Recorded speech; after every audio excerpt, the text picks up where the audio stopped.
মহাকাশ মানেই যেন এক অবিশ্বাস্য কল্পনার রাজ্য। বিশাল মহাকাশ জুড়ে প্রতিনিয়ত দেখা যায় নানা ধরনের মহাজাগতিক ঘটনা। কোনো কোনো ঘটনা স্বাভাবিক মনে হলেও কোনো কোনো ঘটনা যেন অবিশ্বাস্য। এই প্রথম এমনই এক অবিশ্বাস্য ঘটনার জানান দিলেন বিজ্ঞানীরা। মঙ্গল গ্রহে প্রথমবারের মতো পানির অস্তিত্ব পাওয়ার দাবি করেছেন তারা। গবেষকরা বলছেন সেখানে মিলেছে পানির বিশাল আধার, যা পৃথিবীর আয়তনের থেকেও আকারে বড়। যুক্তরাষ্ট্রের মহাকাশ গবেষণা সংস্থা নাসার রোবটযান মার্স ইনসাইট ল্যান্ডারের পাওয়া তথ্য গবেষণা করে এই দাবি করা হয়। মঙ্গল গ্রহে এই পর্যন্ত বেশ কয়েকটি মনুষ্যবিহীন মহাকাশযান পাঠানো হয়েছে প্রাণীর অস্তিত্ব অনুসন্ধান করার জন্য। এর আগে গ্রহটির মেরু অঞ্চল ও বায়ুমণ্ডলে পানির অস্তিত্ব পাওয়ার সন্ধান পাওয়া গেলেও ইডেন বে কক্সবাজার সমুদ্র সৈকতের উপর নিজেদের একটি ঠিকানা।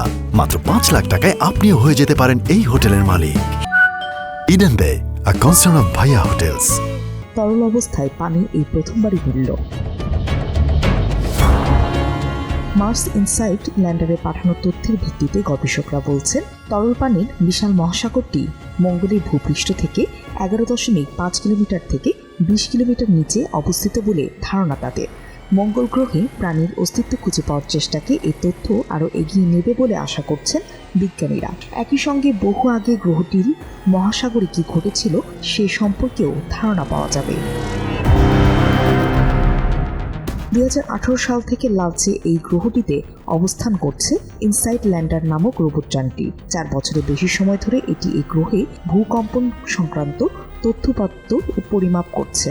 এছাড়া কিভাবে ভূমিকম্পে সেখানকার পৃষ্ঠভাগ কেঁপে ওঠে সেটি পরীক্ষা এবং ভূপৃষ্ঠের নিচে কোন ধরনের উপকরণ বা পদার্থ রয়েছে তা পরীক্ষা নিরীক্ষা করছে যানটি।